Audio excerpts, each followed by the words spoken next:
Lawrence Mitchell sits against a brick wall on Fifth Avenue, his back straight despite the torn clothes and weathered hands. The afternoon sun beats down mercilessly. A small paper cup rests in front of him with a few coins inside. Well-dressed professionals walk past, some quickening their pace, others looking away deliberately. A businessman in an expensive suit steps widely around him as if poverty were something contagious. Lawrence speaks softly, his voice calm and educated. People show you who they really are when they think you have nothing to offer them. His tone doesn't match his appearance. There's no bitterness, no pleading, just quiet observation. His eyes hold something unusual: dignity, clarity, the expression of someone conducting an experiment rather than suffering through desperation. 20 feet away, 3 women in designer dresses stand together, pointing at him. One pulls out her phone. They laugh behind their hands, heads together like schoolgirls sharing a cruel joke. Then, a black Rolls-Royce glides to the curb nearby. The engine cuts. A driver steps out and opens the rear door with practiced precision. A woman emerges. Clara Davidson, elegant in a pink dress, carries herself with quiet grace. She's holding a bottle of water. She glances toward the laughing women, her expression shifting to something like disappointment, then turns her gaze directly toward Lawrence. She begins walking toward him. The camera holds on Lawrence's weathered face as he watches her approach. For the first time, something changes in his eyes, not hope exactly, but recognition. As if he's been waiting for someone like her. Before we continue, if you believe in showing compassion to strangers, if you think kindness still matters in this world, hit that subscribe button and turn on notifications. You won't want to miss what happens next. This story will restore your faith in humanity and deliver justice to those who deserve it. Now, let's see what Clara does when she reaches this mysterious man. The laughter cut through the afternoon heat like glass shattering. Madison Pierce stood outside Lucien Boutique with Brianna Walsh and Vanessa Chun, 3 women whose designer handbags cost more than most people's monthly rent. They'd just finished a champagne brunch that none of them had eaten. Carbs were the enemy, and now they were killing time before their spa appointments. That's when Madison spotted him. "Oh my God," she said, nudging Brianna with her elbow. "Look at that." Lawrence sat against the brick wall across the street, his clothes dusty and torn at the sleeves. His beard was overgrown, his hands weathered and scarred. The paper cup in front of him held maybe $3 in change. Brianna wrinkled her nose. "That's disgusting. Why do they let people like that sit on Fifth Avenue? This is supposed to be a nice neighborhood." "Probably spent his whole life making bad decisions," Vanessa said, adjusting her sunglasses. "Drugs, probably. Or gambling. You don't end up like that if you make smart choices." Madison pulled out her phone, her French manicure catching the sunlight. "This is too perfect. The girls in the group chat are going to die." She held up her phone, zooming in on Lawrence's face. Click, click, click. "Madison, what are you doing?" Brianna giggled, though she didn't sound disapproving. "Content, darling. Everything is content." Madison's fingers flew across the screen. "Look at him. Pathetic. This is what happens when you give up on yourself." Lawrence heard every word. He didn't look up, didn't react. His face remained calm, almost serene. But his hands, those weathered, scarred hands, tightened slightly around the cup, the only sign he'd heard anything at all. A businessman in a charcoal suit walked past, reaching into his pocket without breaking stride. He dropped a quarter into Lawrence's cup without meeting his eyes, without slowing down, without acknowledging that a human being sat there at all. "Thank you, sir," Lawrence said softly. "God bless you." The businessman didn't respond. He was already halfway down the block, phone pressed to his ear. Across the street, Madison was still typing, her lips curved in a smile that didn't reach her eyes. "Okay, posted. When you see someone who's given up on life, remember to count your blessings." She added a prayer hands emoji and a sparkle emoji. "Perfect. You're terrible," Vanessa said, but she was laughing. A young mother approached from the other direction, holding her daughter's hand. The little girl, maybe 5 years old, looked at Lawrence with wide, curious eyes. "Mommy, why is that man sitting on the ground?" The mother's grip tightened. She pulled her daughter closer, practically jerking her across the sidewalk. "Don't look, sweetie. Don't look at him." "But Mommy." "I said don't look." They hurried past, the mother's heels clicking rapidly against the pavement. The little girl glanced back over her shoulder once before her mother pulled her around the corner. Lawrence watched them go. His expression didn't change, but something flickered in his eyes, something that looked like sadness, or maybe just tired recognition. "Thank you," he said quietly to no one in particular. "God sees everything." His voice was different from what you'd expect. Educated. Measured. The kind of voice that belonged in a boardroom, not on a street corner. Madison froze. She lowered her phone slowly, her perfectly shaped eyebrows drawing together. She took a step forward, squinting across the street at Lawrence's face. "What?" Brianna asked. "What's wrong?" Madison didn't answer right away. She was staring at Lawrence now, really staring, not at his clothes or his circumstances, but at his face. The shape of his jaw, the set of his shoulders, something in the way he held himself, even sitting on the ground. "That homeless man," she whispered, her voice suddenly strange. "I think I know him from somewhere." Vanessa laughed. "What?" "Madison, don't be ridiculous. How would you know a homeless person?" But Madison wasn't laughing anymore. Her face had gone pale beneath her makeup, her eyes locked on Lawrence like she'd seen a ghost. "No," she said slowly. "I'm serious. That face. I've seen that face before." She raised her phone again, but this time she wasn't taking pictures for entertainment. She was zooming in, studying, trying to remember where she'd seen those eyes, that profile, that strangely dignified bearing that didn't match the torn clothes and empty cup. Lawrence glanced up then, just for a moment. His gaze met Madison's across the busy street. And he smiled. It was a small smile, barely there. But it carried something that made Madison take an involuntary step backward. Recognition. "Madison." Brianna touched her arm. "You're freaking me out. What's going on?" Madison shook her head, but she couldn't look away from Lawrence's face.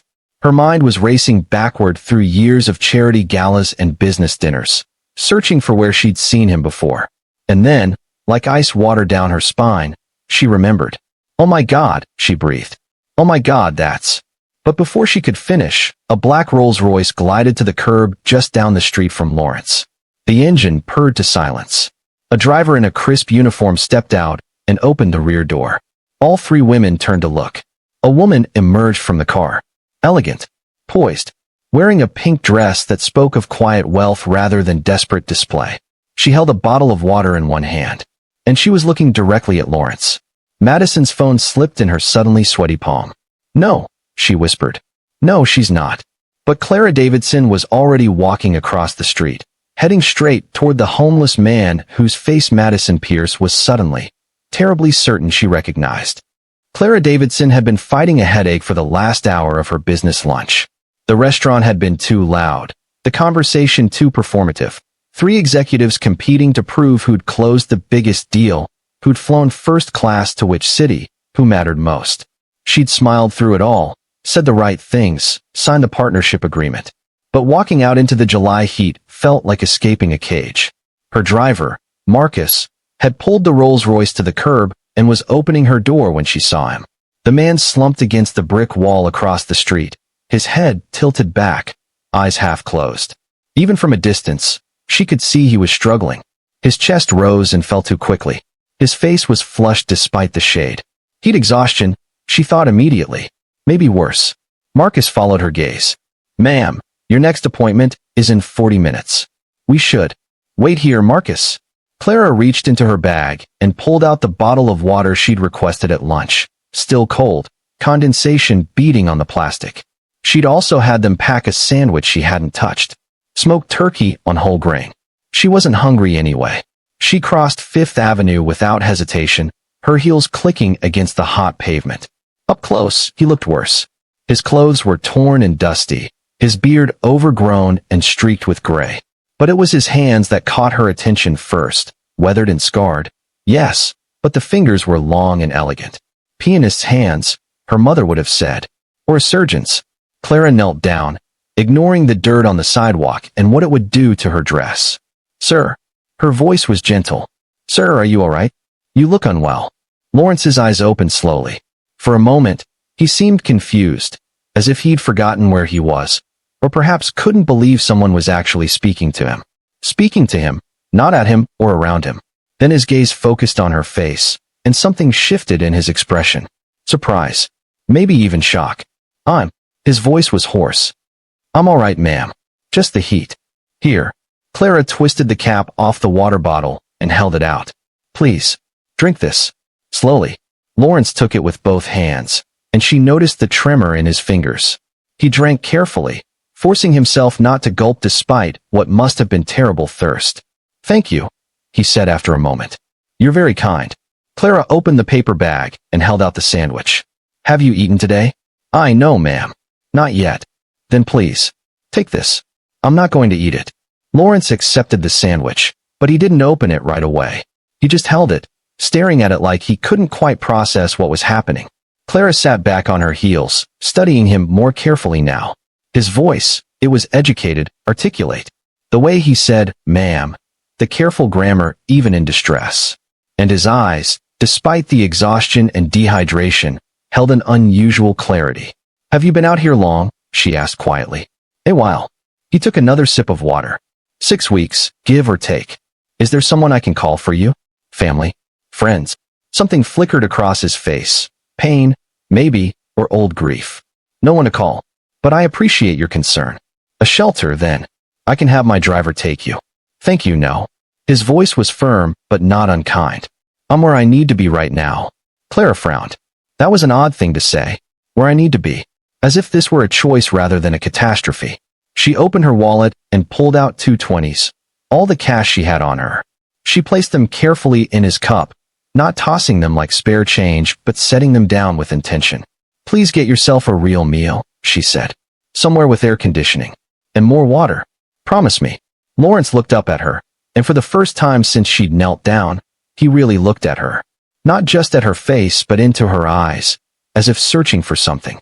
I promise, he said quietly. And ma'am? Thank you. Most people. He gestured at the busy street, the hundreds of people who'd walked past. Most people don't stop. They should, Clara said simply. We all should.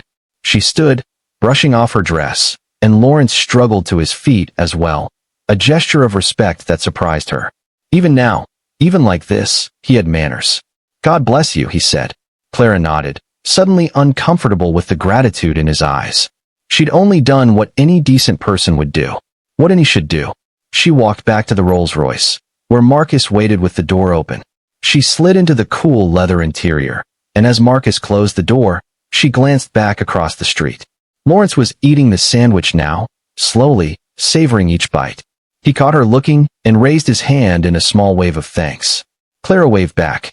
Across the street, still standing outside Lucien Boutique, Madison Pierce watched the entire exchange with narrowed eyes.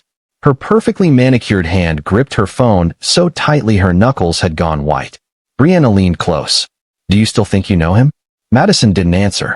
Her mind was racing, pieces of a puzzle clicking together in a pattern that made her stomach clench with something that might have been fear. That posture, that voice, that face. She raised her phone to her ear, pressing a number she kept for situations that required discretion. Jonathan, it's Madison.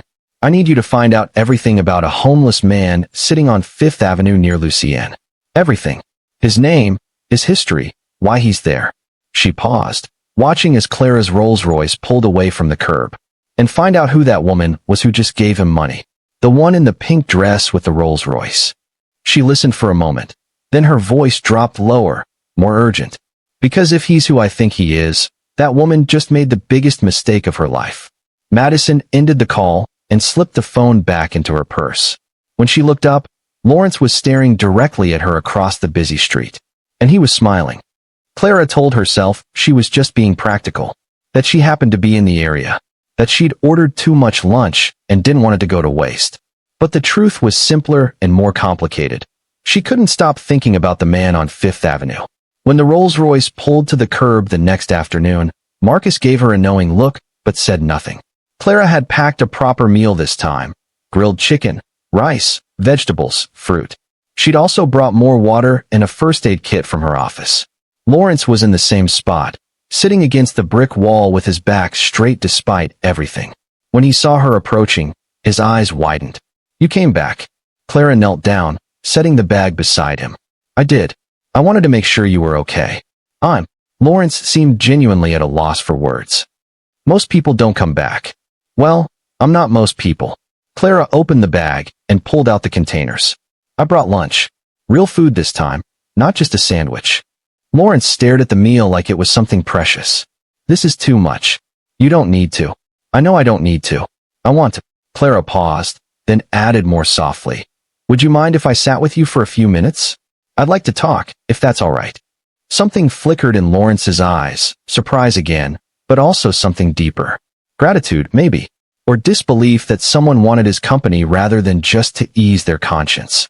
I'd like that, he said quietly. They talked for 20 minutes that first day. Lawrence told her about a business that had failed, about loss and starting over. Carefully edited, leaving out names and details that might reveal too much. Clara talked about her company, about climbing her way to CEO, only to realize the view from the top was lonelier than she'd expected. People treat you differently when you have power, she said, her voice carrying an unexpected vulnerability. They want something, or they're afraid of you, or they're competing with you. Nobody just talks anymore. I understand that, Lawrence said, and the weight in his voice suggested he understood it better than she knew. Clara came back the next day, and the day after that. By the end of the first week, their conversations had stretched to an hour. Lawrence would watch for her car, and something in his weathered face would lighten when she arrived. Clara found herself rearranging meetings, leaving the office early, inventing reasons to be on Fifth Avenue at 2 o'clock. You don't have to keep coming, Lawrence told her on day 9, though his tone suggested he desperately hoped she would. I know, Clara said simply, but I enjoy our conversations. You're the most honest person I've talked to in months. The irony of that statement hit Lawrence like a punch to the chest. Honest. He was lying to her with every breath, every carefully constructed half-truth about his past. The guilt sat in his stomach like a stone. But he couldn't stop. Because Clara was proving something he'd needed to know, that genuine human kindness still existed. That someone could see past circumstances to the person underneath. That he hadn't been wrong to hope. By the second week, they'd moved past small talk into real conversation. Clara told him about her divorce 5 years ago, about building her company from nothing, about the exhaustion of always having to be strong. Sometimes I just want to be seen, she said one afternoon, her voice barely above a whisper. Not as a CEO or a business leader or a success story. Just as Clara. Just as a person.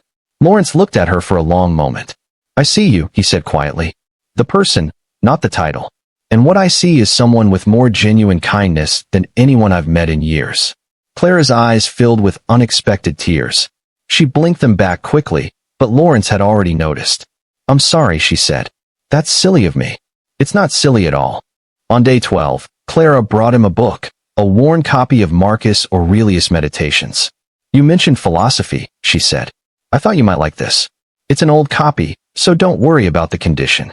Lawrence held the book carefully, running his fingers over the cover. He'd owned this same edition once, in another life.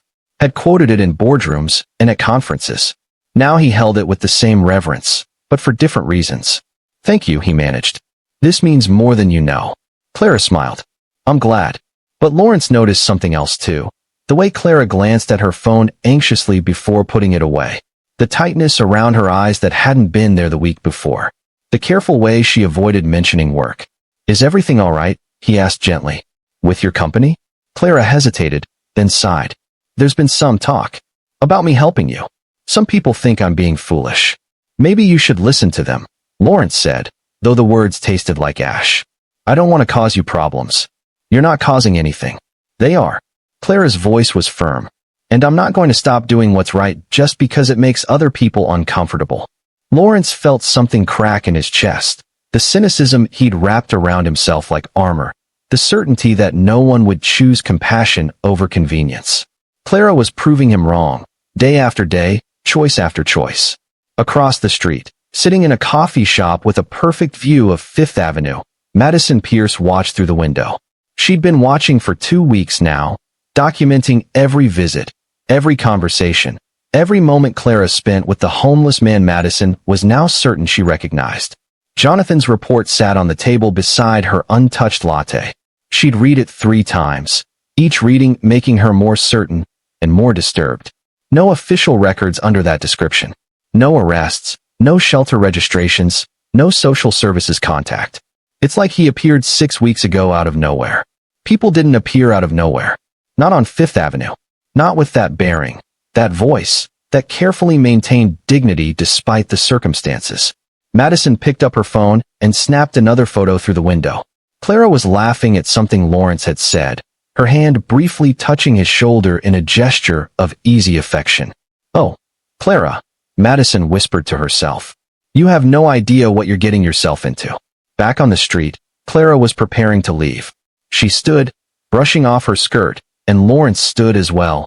That automatic gesture of respect that he never forgot, even now. "Same time tomorrow?" Clara asked. "I'll be here." Clara walked back to her car, and Lawrence watched her go, the book still clutched in his hands. As the Rolls-Royce pulled away, he looked down at the worn cover of Meditations and whispered to himself, "She's real. After all this time, I found someone real." His hands tightened on the book. The guilt was getting harder to carry, not just guilt over the deception, but guilt over what would happen when the truth came out. Would she understand? Would she feel betrayed? Would she believe that everything he'd said to her, every conversation, every moment of connection, had been genuine despite the lies surrounding it? Lawrence didn't know, but he knew one thing with absolute certainty. Clara Davidson had restored something in him he'd thought was dead forever. Trust. And that terrified him more than anything else. Across the street, Madison was making another phone call, her voice low and urgent. "I need you to dig deeper. Check business records from 3 years ago, corporate bankruptcies, and cross-reference with the name Lawrence Mitchell." She paused, listening, her eyes never leaving the spot where Lawrence sat. "Because if I'm right, that homeless man just made Clara Davidson fall in love with a ghost." The heat wave came without warning, brutal and unrelenting. By Tuesday afternoon, the temperature had climbed to 104 degrees, and the humidity made the air feel thick enough to choke on. Clara's 2 o'clock visit found Fifth Avenue shimmering with heat mirages. Even inside the air-conditioned Rolls-Royce, she could feel the oppressive weight of it. But when Marcus pulled to the curb, Lawrence wasn't sitting in his usual spot. He was lying on the sidewalk, crumpled against the brick wall, utterly still. "Lawrence!" Clara threw open the door before Marcus could come around. She ran across the street, her heels clicking frantically against the pavement. "Lawrence!" She dropped to her knees beside him. His skin was burning to the touch, his face flushed and dry. No sweat, which meant his body had stopped trying to cool itself. Heat stroke. Possibly severe. "Marcus! Call 911. Clara pulled off her jacket and tried to shade Lawrence's face. "Lawrence, can you hear me? Lawrence!" His eyelids fluttered but didn't open. His breathing was shallow and rapid. Clara's mind raced. The ambulance would take at least 10 minutes in this traffic, maybe 15. He needed to get out of this heat now. He needed water, air conditioning, immediate care. She made a decision. "Marcus, help me get him to the car." "Ma'am." Marcus hesitated. "The ambulance. Will take too long. We're 7 minutes from my building. Help me. Now." Together, they managed to get Lawrence into the back seat. Clara climbed in beside him, cradling his head in her lap as Marcus pulled into traffic. "Stay with me," she whispered, pressing her cold water bottle against his forehead. "Just stay with me, Lawrence. You're going to be okay." 20 minutes later, they'd gotten Lawrence into Clara's penthouse apartment. Marcus had called ahead, and Clara's housekeeper, Mrs. Chun, had prepared the guest room, but she stood in the hallway now with her arms crossed and her face set in disapproval. "Ms. Davidson, you don't know this man." "I know enough." Clara was helping Marcus settle Lawrence onto the bed, loosening his collar, removing his worn shoes. "Get me cool, not cold, water and clean cloths. And call Dr. Harrington. Tell him it's urgent." Mrs. Chin didn't move. "With respect, ma'am, this is dangerous. You're bringing a stranger into your home." Clara turned, and something in her expression made Mrs. Chun take a step back. Clara's voice was quiet but absolute. "He needs help, and I can provide it. That's all that matters. Now please, get the water." Mrs. Chun pressed her lips together but went. Dr. Harrington arrived within the hour. After examining Lawrence, he confirmed Clara's diagnosis: severe heat exhaustion, dehydration, malnutrition. Another hour in that heat, and it could have been fatal. "He needs rest, fluids, proper nutrition," Dr. Harrington said, packing his bag. "Clara, are you sure about this?" "I can arrange." "I'm sure." The doctor studied her face for a moment, then nodded. Call me if his condition changes. Lawrence woke as the sun was setting, painting the guest room in shades of amber and gold. For several seconds, he didn't move, didn't speak, just stared at the ceiling with an expression of profound confusion. Then his head turned, and he saw Clara sitting in the chair beside the bed. "You're awake." She set down the book she'd been reading. "How do you feel?" Lawrence's voice was hoarse. "Where?" "My home." "You collapsed." "Heat stroke." Clara poured water from a pitcher on the nightstand. "Slowly. Just sips."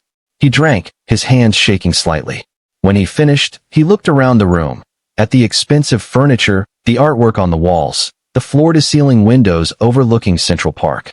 "You brought me here." It wasn't a question. "I did." "Clara, Lawrence tried to sit up, but Clara gently pressed him back down. "Rest. Doctor's orders. I can't accept this." His voice carried an edge of desperation now. "You've already done too much. You don't understand.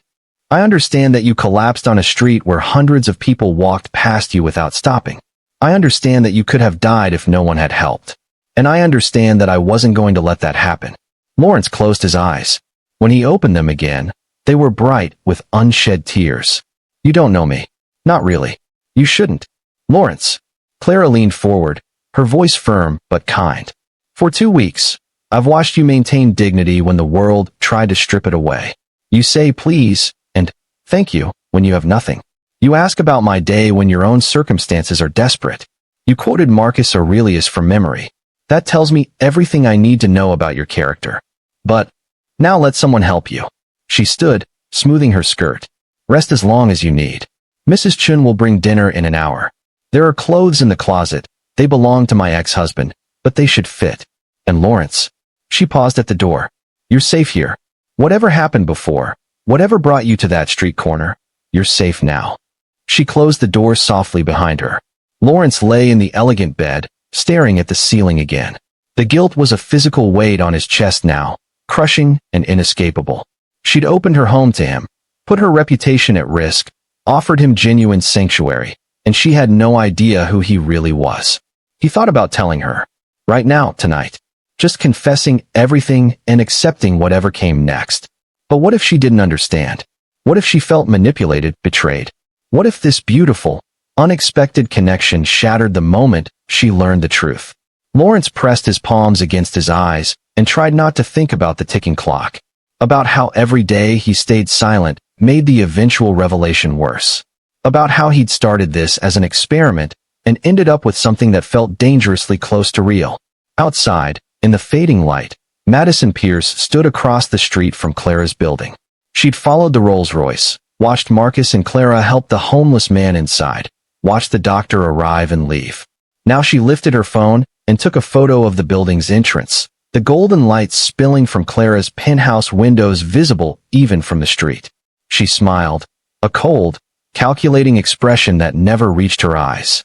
"Perfect," she murmured to herself. "She's making this too easy."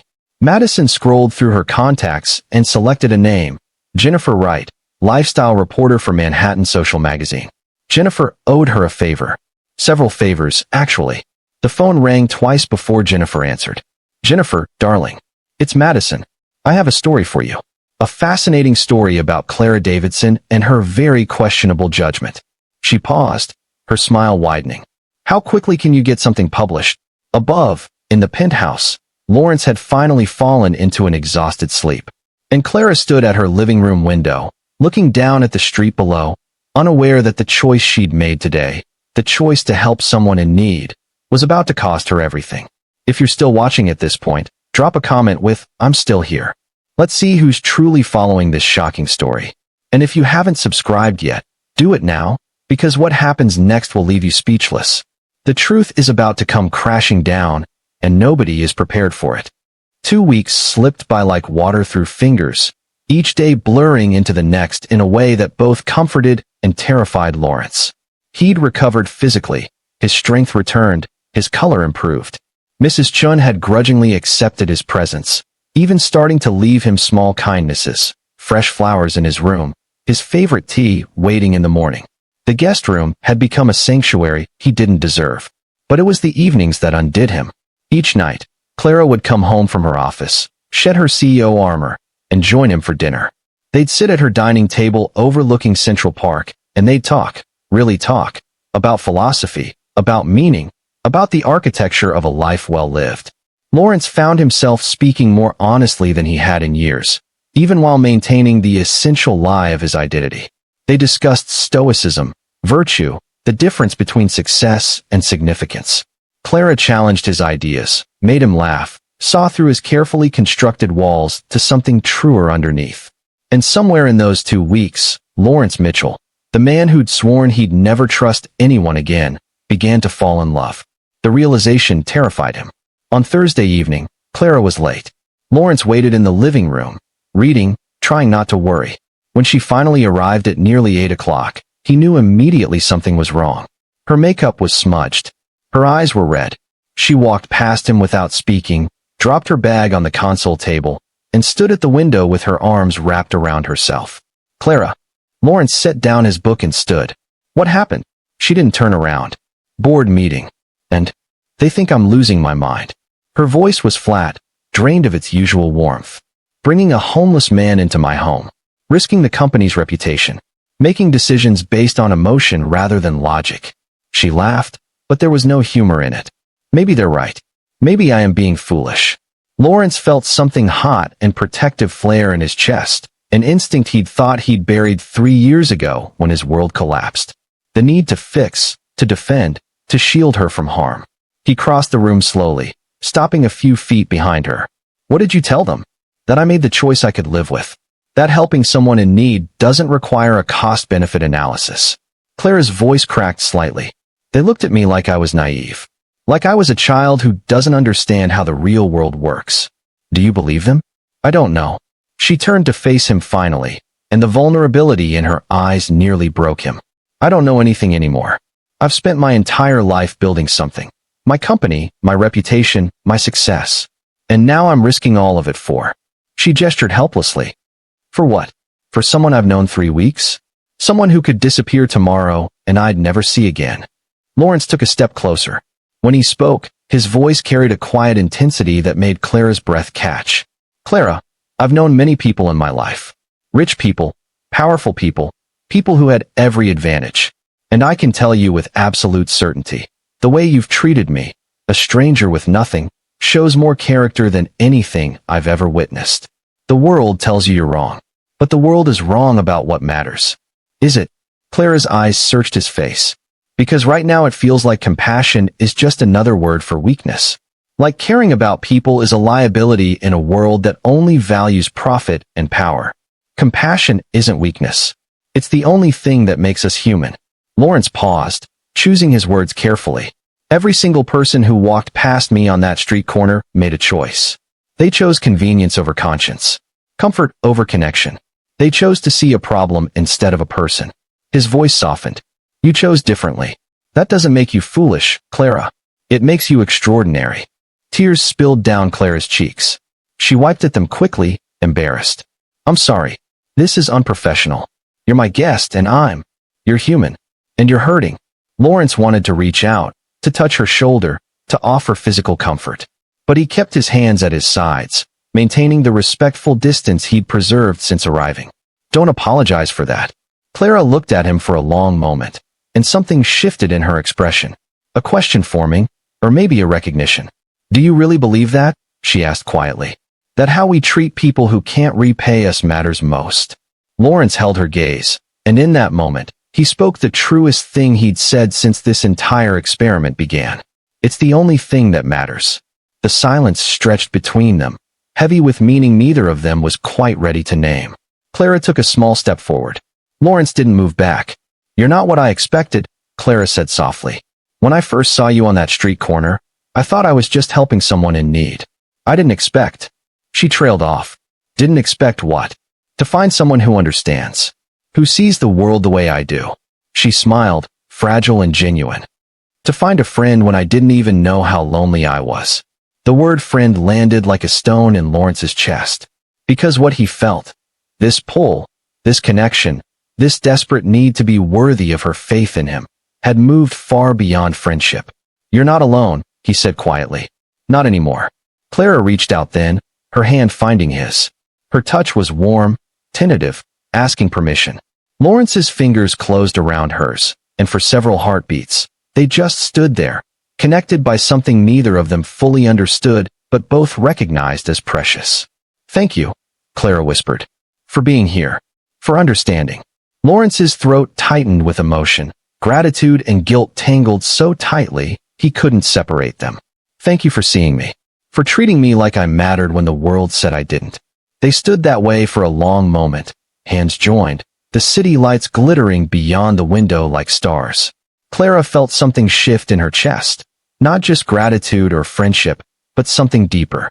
The awareness of his hand in hers, the warmth of his presence, the way her heart seemed to beat differently when he was near. She was falling for him. The realization should have terrified her, but instead it felt inevitable, like recognizing something that had been true all along. Finally, Clara stepped back, composing herself, though her hand lingered in his for an extra moment before letting go. "I should change." Mrs. Chun left dinner in the warmer. "Take your time." Clara nodded and headed toward her room. Lawrence watched her go, his hand still warm from her touch, his heart hammering against his ribs. When he was alone, he sank into the chair and dropped his head into his hands. This wasn't supposed to happen. The experiment wasn't supposed to become real. He wasn't supposed to care this much, need this much, fear losing this much. But Clara had done the impossible. She'd made him believe again. In goodness. In genuine connection. In the possibility that someone could love him for who he was rather than what he had. And he was about to shatter that belief with the truth.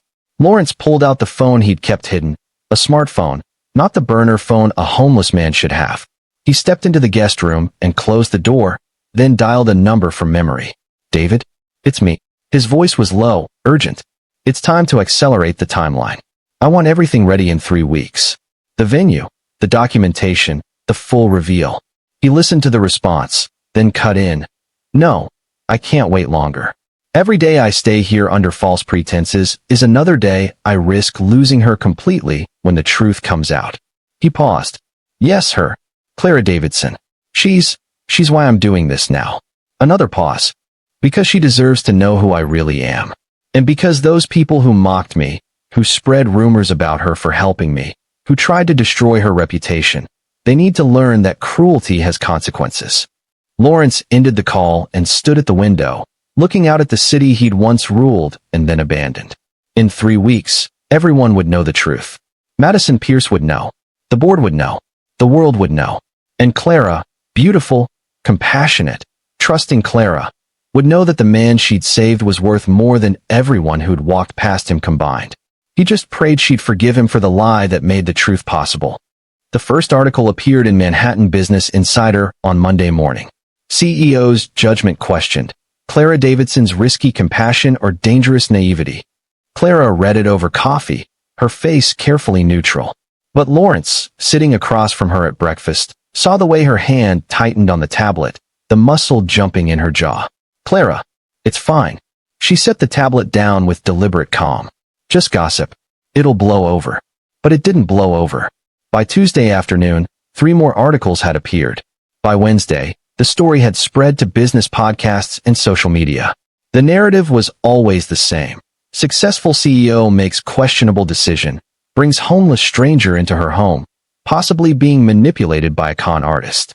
Madison Pierce's fingerprints were all over it, though she'd been careful enough to keep her name out of the coverage. On Thursday morning, Clara's assistant knocked on her office door with an expression that made Clara's stomach drop. "Ms. Davidson, Robert Chin from Pinnacle Tech is on line 1.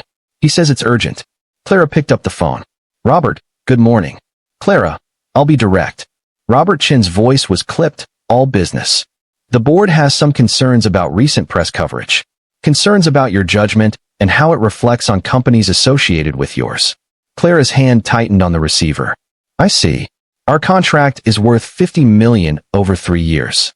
That's a significant investment, and we need to be confident in the leadership of our partners." He paused. "My wife Madison has expressed concerns." "Your wife?" Clara's voice went flat. "Of course. Madison Pierce Chun. She's mentioned that you've made some unconventional choices recently, bringing a homeless man into your home. She's worried about your well-being, Clara. We all are." The lie was so smooth, so perfectly constructed, that Clara almost admired its craftsmanship. Almost. I appreciate your concern, Robert. But my personal choices don't affect my company's performance or our ability to fulfill our contracts. Perhaps not directly, but perception matters in business. Surely you understand that. His tone shifted, harder now. We need assurance that you'll distance yourself from questionable associations. If we don't have that assurance, we'll need to reconsider our partnership. Clara closed her eyes. $50 million. 3 years of guaranteed revenue. Jobs that depended on that contract. Investors who would panic if it fell through. I'll think about it, she said finally. Don't think too long, Clara. We need an answer by Monday. The line went dead. Clara sat at her desk for a long moment, staring at nothing. Then her phone rang again. This time, her CFO. Clara, we need to talk. The board just called an emergency meeting for tomorrow morning. Friday's board meeting was exactly as brutal as Clara had expected. 8 faces around the conference table, all wearing expressions ranging from concern to barely concealed hostility. Richard Morrison, the board chairman, led the charge. Clara, we've always respected your leadership. But these recent developments have put us in an impossible position. What developments? Clara kept her voice level. I helped someone in need. Last I checked, that wasn't a crime. It's not about legality. It's about judgment. Patricia Knowles, the oldest board member, leaned forward. You brought a complete stranger into your home. A homeless man you knew nothing about. What if he'd been dangerous? What if he'd stolen from you? What if he'd been exactly who he appeared to be? A person in crisis who needed help. Clara interrupted. Which is precisely what he was. You can't know that. Richard's voice was firm. And that's the problem. You made an emotional decision that's now affecting the entire company. Pinnacle Tech isn't the only client expressing concerns. We're getting calls, Clara. Questions about your stability, your judgment, your fitness to lead. Clara felt something cold settle in her chest. My fitness to lead. We're not saying you're unfit, Patricia said quickly. We're saying you need to make a choice. For the good of the company, for all the people who depend on us for their livelihoods. You need to distance yourself from this man. Distance myself. Clara repeated the words slowly. You mean abandon him. We mean prioritize appropriately. Richard slid a document across the table. This is a statement we've prepared. It expresses your commitment to the company and clarifies that your recent personal choices don't reflect the values of Davidson Innovations. Clara didn't touch the paper. And if I refuse? The silence was deafening. Finally, Richard spoke, his voice heavy. Then we'll have no choice but to question your position as CEO. We have a fiduciary responsibility to protect this company and its shareholders. Clara looked around the table, meeting each person's eyes. Some looked away. Others held her gaze with expressions that ranged from sympathy to cold calculation. I won't abandon someone because it's inconvenient for optics, Clara said quietly. If that costs me my position, so be it. Patricia gasped. Clara, please. Think about what you're saying. I have thought about it. Clara stood, her composure absolute even as her world crumbled. I've thought about it every day for 3 weeks. And I've realized something. If I can be CEO of this company and still be the person who walks past suffering without stopping, then I don't deserve to be CEO at all. You're being irrational. Richard's patience was fraying. This isn't about suffering or compassion. This is about a $50 million contract and the 100 employees whose jobs depend on it. Then I'll rebuild. Clara's voice was steady. I'll find new contracts. I'll prove that you can run a successful company without sacrificing your values. But I will not sacrifice my values for anyone's approval. Not yours, not Pinnacle Tech's, not anyone's. Her CFO, James, who'd been silent until now, finally spoke. Clara, please. This could destroy everything you've built. Everything we've built together. Clara looked at him, her friend, her colleague of 10 years, and saw genuine fear in his eyes. Then I'll rebuild that too. She picked up her bag. You have until Monday to decide whether you want to stand with me or against me. But my decision is made. She walked out, closing the door with careful control. In the hallway, her composure finally cracked. She leaned against the wall, breathing hard, trying not to cry. She didn't know that Lawrence was standing just around the corner, having arrived to surprise her with lunch. He'd heard everything through the conference room's thin walls. He stood frozen, listening to her ragged breathing, The small sound she made that might have been a sob or might have been a laugh. She was risking everything. Her company, her position, her life's work. For him. For someone she thought had nothing. Lawrence walked quietly back to the elevator, his own breathing unsteady. Back at the penthouse, he went straight to the guest room and closed the door. He stood in front of the mirror, looking at his reflection. 3 weeks of regular meals had filled out his face. His beard was trimmed now, his hair cut. He looked less like a homeless man and more like what he'd once been, a businessman temporarily down on his luck. But his eyes told the truth. They held guilt and love and a desperate need to make things right. She's risking everything for me, he whispered to his reflection. Everything. She has no idea who I am. He pulled out his phone and opened the calendar. 2.5 weeks until the charity gala. 2.5 weeks until the world learned the truth. 2.5 weeks to pray that Clara would forgive him when she discovered that the man she'd saved was worth more than all her board members combined, and that he'd let her sacrifice everything while keeping that truth hidden. Lawrence sank onto the bed, his head in his hands. But she will know, he said softly. Soon. And when she does, Madison Pierce and every person who tried to destroy her reputation will learn what it costs to mistake compassion for weakness. He just hoped Clara would still be speaking to him when that day came. Clara came home that evening and went straight to her study. Lawrence heard the door close, heard the muffled sound of phone calls, voices raised, and then quieted. He stayed in the living room, pretending to read, every nerve attuned to the tension radiating from behind that closed door. When she finally emerged 2 hours later, her face was composed but pale. She carried a sealed envelope in her hand. Lawrence, can we talk? Of course. He set down his book immediately, concern flooding through him. Are you all right? Clara sat on the sofa across from him, placing the envelope carefully on the coffee table between them. For a long moment, she just looked at it, as if gathering courage. The board voted this afternoon, she said finally.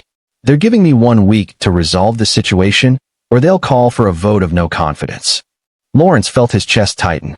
Clara, Pinnacle Tech officially withdrew their contract an hour ago. $50 million, gone. She smiled, but it was fragile. James, my CFO, just resigned. Said he couldn't watch me destroy everything we built. My God. Lawrence leaned forward, anguish in his voice. This is my fault. I should never have. Stop. Clara held up her hand. This isn't about blame. This is about... She took a breath. This is about me looking at myself in the mirror and knowing I made the right choice, regardless of the cost. She picked up the envelope and held it out to him. What is this? Lawrence asked, though something in his chest was already tightening with dread. $200,000. It's most of my personal savings, everything that's not tied up in company stock or retirement accounts. Clara's voice was steady, determined. I want you to have it. Lawrence stared at the envelope like it was a live grenade. Clara, no? Absolutely not. Lawrence, listen to me. She leaned forward, her eyes intense. I may lose my company. I may lose my position. But I have resources, connections, options. You have nothing. You're starting from zero. I can't take your money. You can, and you will. Her tone left no room for argument. Get an apartment. Buy proper clothes. Start over. Whatever you need. She paused, softer now. Please. Let me do this. Lawrence's hands were shaking.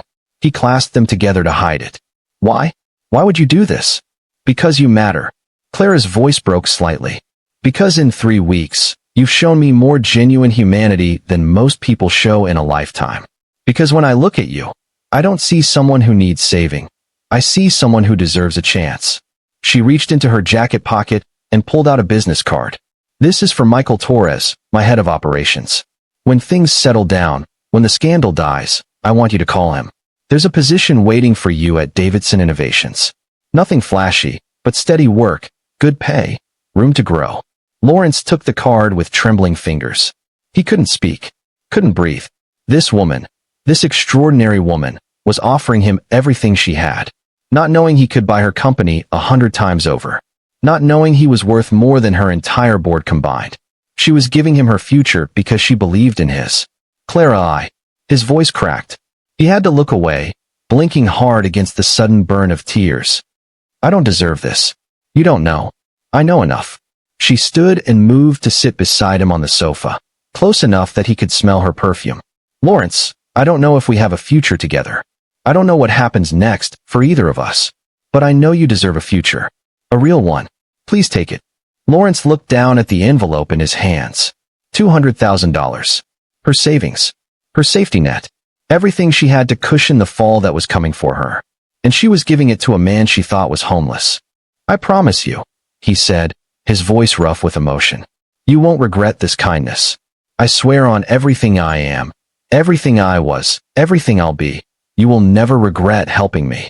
Clara smiled, genuine warmth breaking through her exhaustion. I already don't regret it. She reached out and squeezed his hand, then stood. I'm going to take a shower and try to sleep. Tomorrow's going to be another difficult day. Clara. She turned back. Thank you. For seeing me. For believing in me. He gestured helplessly, unable to find words big enough for what he felt. For everything. You're welcome, Lawrence. Sleep well. She disappeared down the hallway, and Lawrence sat alone in the living room, holding an envelope containing a woman's entire savings and a business card offering him a future. His vision blurred. One tear escaped, then another. He wiped them away roughly, but more came. She'd passed the test. God help him. She'd passed it so completely, so absolutely, that he felt simultaneously blessed and damned.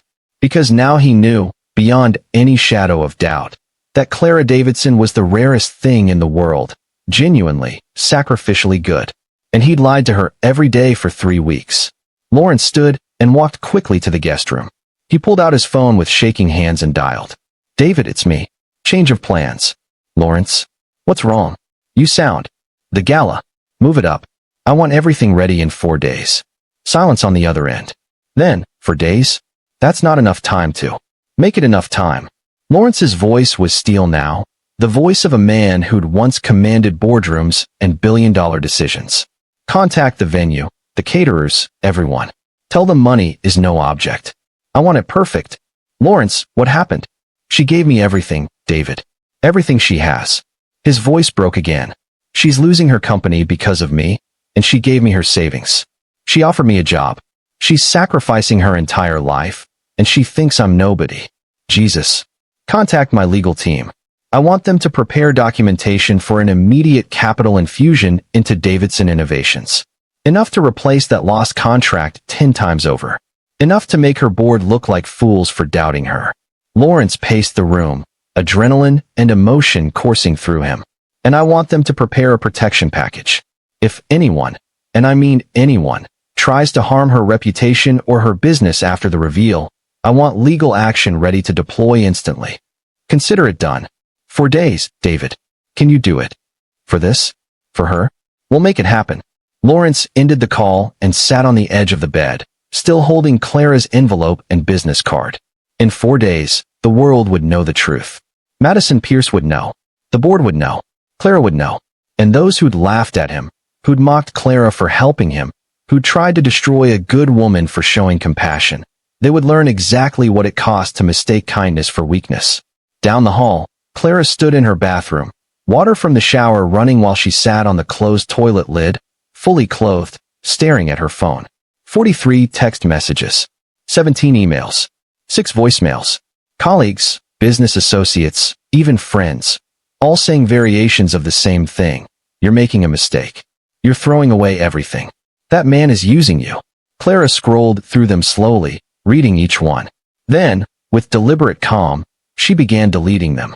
One by one. Every message of doubt, every warning, every piece of advice she hadn't asked for. When her inbox was clear, she whispered to her reflection in the mirror. Let them think what they want. I know what's right. She stood, turned on the shower for real this time, and began to undress. Tomorrow she'd face the board again. Tomorrow she'd fight for her company, her reputation, her choices. But tonight, she'd given a good man a chance at a future. And that, she thought, was worth more than any contract, any position, any price they could name. In 4 days, both their worlds would change forever. Neither of them could sleep that night, each lying awake in separate rooms, thinking about sacrifice and truth and the impossible math of love measured against lies. The clock was ticking.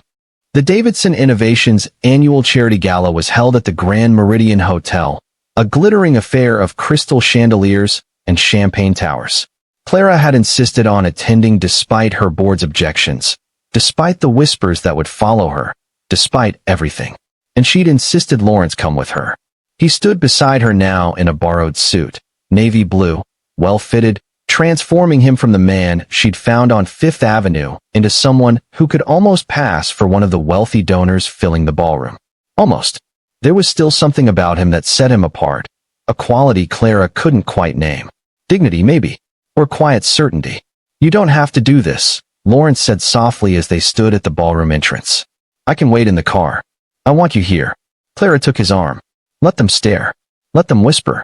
I'm done apologizing for doing the right thing." They entered together, and the effect was immediate. Conversations stuttered. Heads turned. Clara felt the weight of judgment like a physical presence, but she kept her chin high and her expression serene. Across the room, Madison Pierce stood with Brianna and Vanessa, champagne flutes in hand.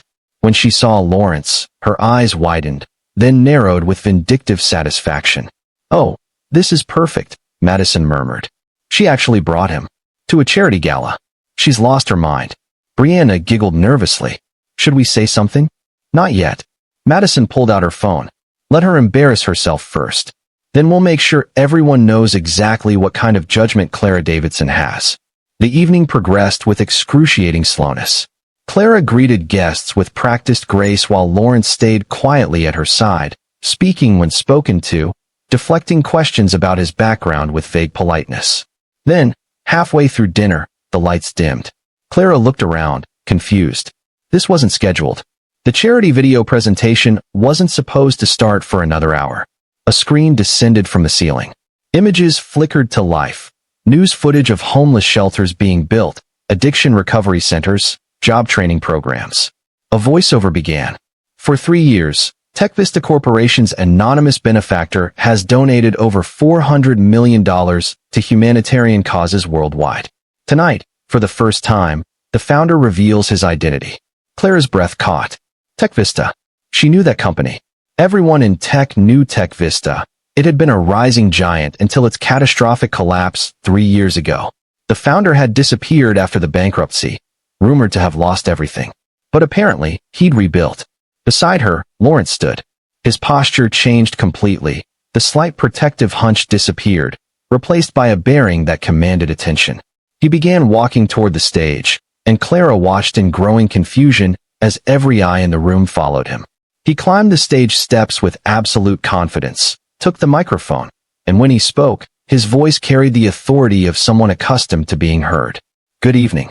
My name is Lawrence Mitchell." The room erupted in shocked whispers. Madison's champagne glass slipped from her fingers and shattered on the marble floor. 3 years ago, I lost everything." Lawrence's voice cut through the noise, commanding silence. "My company collapsed. My wife left. The people I called friends disappeared overnight. I learned that my wealth had made me invisible as a person. People only saw what I could do for them, never who I was." Clara sat frozen, her mind struggling to process what she was hearing. "I spent 3 years rebuilding in secret. And 6 weeks ago, I returned to the streets of Manhattan, not because I had to, but because I needed to answer a question. Does genuine human goodness still exist when there's nothing to gain from it?" He looked directly at Clara, and his expression softened.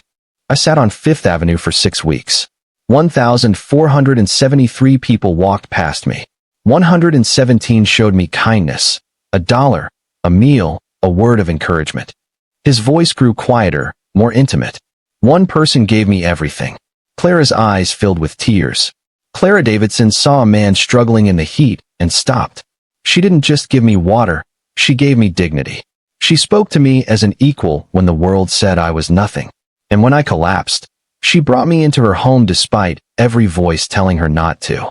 Lawrence gestured, and 2 assistants brought forward elegant folders. "Clara, you risked your reputation, your business relationships, and your position as CEO. You gave me your savings, $200,000, so I could start over. You offered me a job. You sacrificed everything you'd built because you believed I deserved a chance." He opened the first folder. "This is the deed to the Riverside property complex, valued at $47 million. It's yours, free and clear." Gasps rippled through the room. Clara couldn't breathe. Lawrence opened the second folder. This is a guaranteed partnership between TechVista Corporation and Davidson Innovations. $200 million over 5 years, with options for renewal. Clara's board members, seated at a nearby table, looked like they'd been struck by lightning. Lawrence set down the folders and pulled a small velvet box from his jacket pocket. He opened it to reveal a vintage engagement ring, the diamond catching the light like a captured star. This belonged to my grandmother. It's the only thing I kept through everything, the bankruptcy, the loss, all of it. I kept it because it represented something money can't buy, real love, earned through character rather than circumstance. He stepped down from the stage and walked to Clara's table. He knelt beside her chair, and the entire ballroom held its breath. Clara Davidson, I'm not asking you to marry a rich man. I'm asking if you'll marry the man you met on that street corner, the one who had nothing but needed everything. Because that's who I really am. The money is just noise. You saw the person underneath, and you loved him anyway. Clara's tears spilled over. Her hands covered her mouth, and for a long moment, she couldn't speak. You lied to me, she finally whispered. I did, and I will regret that deception every day for the rest of my life. Lawrence's eyes never left hers. But everything else, every conversation, every moment of connection, every word I said to you about character and meaning and what matters, all of that was true. The truest thing I've ever said. The room waited. Clara looked at the ring, at the folders, at the man kneeling before her. Then she looked past all of it, past the wealth, the revelation, the spectacle, to his eyes. The same eyes that had looked at her with gratitude when she'd offered him water. The same eyes that had held quiet dignity on a street corner where the world tried to strip it away. The man I met on that street corner, she said slowly, her voice trembling but clear, said please and thank you when he had nothing. He asked about my day when his own circumstances were desperate. He quoted philosophy from memory and made me laugh when I was crying. She reached out, but then paused, her hand hovering in the air between them. But you lied to me. Every day, every conversation. And that. Her voice broke. That hurts more than I can say. Lawrence nodded, accepting her pain. You're right. I don't expect forgiveness immediately. I just hope you'll let me earn it back. Clara's tears fell faster now. That's the man I fell in love with, she continued softly. The one who maintained grace under cruelty. The one who saw me, not just my title. She took a shaky breath. So yes, Lawrence Mitchell. Yes, I'll marry you. But you're going to have to help me trust you again. Can you do that? Every day for the rest of my life. Lawrence promised, his own voice thick with emotion. He slipped the ring onto her finger and stood, pulling her into his arms. Clara held on to him, crying openly now, tears of joy and hurt and relief all tangled together. The ballroom erupted in applause, but neither of them heard it. Clara whispered against his chest, "Don't ever lie to me again." "Never," Lawrence vowed. "I swear it." Across the room, every head turned toward Madison Pierce. She stood paralyzed, her face drained of all color, as phones rose and cameras clicked.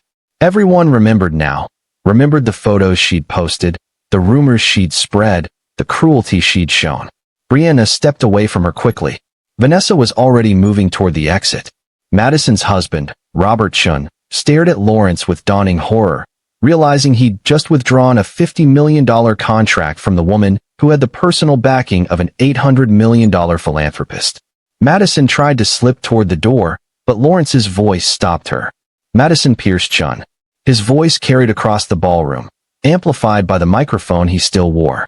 6 weeks ago, you photographed me for entertainment. You posted those photos online with mocking captions. You spread vicious rumors about Clara when she showed me compassion. Every camera in the room turned toward Madison. She froze like a deer in headlights.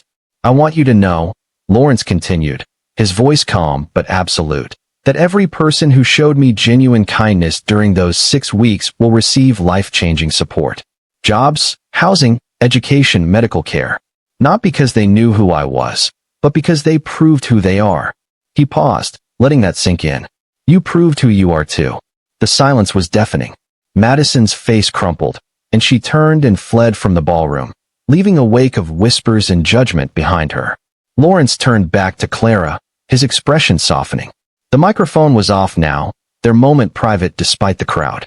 I'm sorry, he said quietly, for her ears only. For the deception. For the pain it caused. For letting you suffer when I could have stopped it. Clara looked up at him, her eyes still wet. I understand why you did it. I even understand why you needed to. But Lawrence, she touched his face gently. Promise me we build our future on truth. Complete truth. No more tests, no more secrets. I promise, Lawrence said, meaning it with everything he had. Complete truth. Starting now, starting forever. Clara kissed him then, and the ballroom erupted in applause once more, but this time, they heard it. They pulled apart, laughing through tears, and faced their future together. In the back of the room, a reporter was already typing furiously on her phone, crafting the story that would dominate headlines for weeks.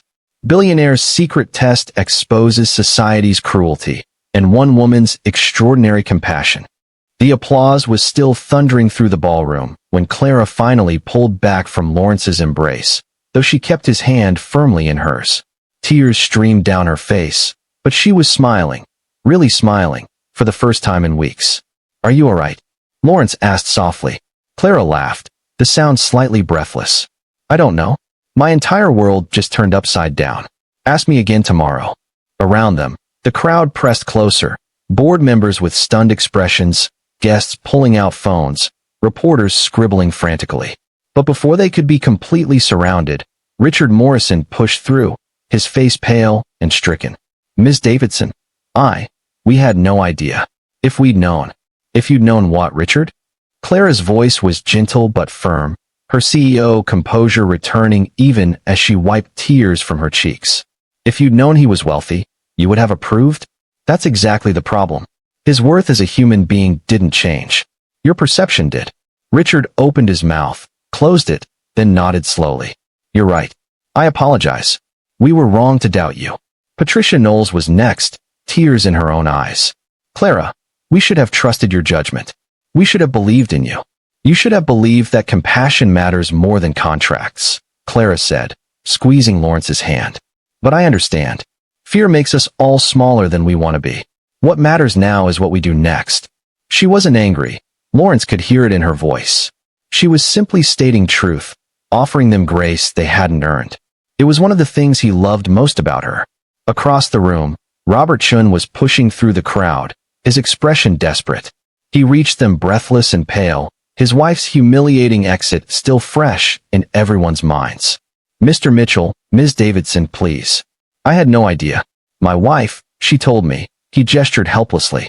I need to apologize. The contract, the pressure, I was completely wrong.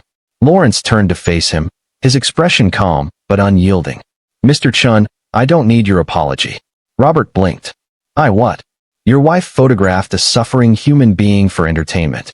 She spread vicious rumors about a woman whose only crime was showing compassion. She tried to destroy Clara's reputation and career because it amused her. Lawrence's voice never rose, but it carried the weight of absolute judgment. I don't need your apology, Robert. Clara deserves one. The question is whether you're capable of offering it without calculating what it might cost you. Robert's face flushed. He turned to Clara, shame written in every line of his body. Ms. Davidson, I'm deeply sorry. My wife's actions were unconscionable, and I enabled them by withdrawing our contract. I was wrong. Completely, inexcusably wrong. Clara studied him for a long moment, then nodded graciously. Thank you, Robert. I accept your apology. The contract, if there's any way to restore it, won't be necessary. Lawrence interjected smoothly. Davidson Innovations has secured significantly better partnerships. But I'm sure Clara appreciates the gesture. Robert nodded and retreated, looking like a man who'd just dodged a bullet and knew it. Lawrence stepped back toward the microphone, Clara's hand still in his. The room quieted immediately, all eyes on them. Before we continue the evening, I want to make an announcement. His voice carried to every corner of the ballroom. During my 6 weeks on Fifth Avenue, 117 people showed me genuine kindness. Some gave me $1. Some gave me food. Some simply stopped to talk, to treat me as a person rather than a problem. He paused, letting the words settle.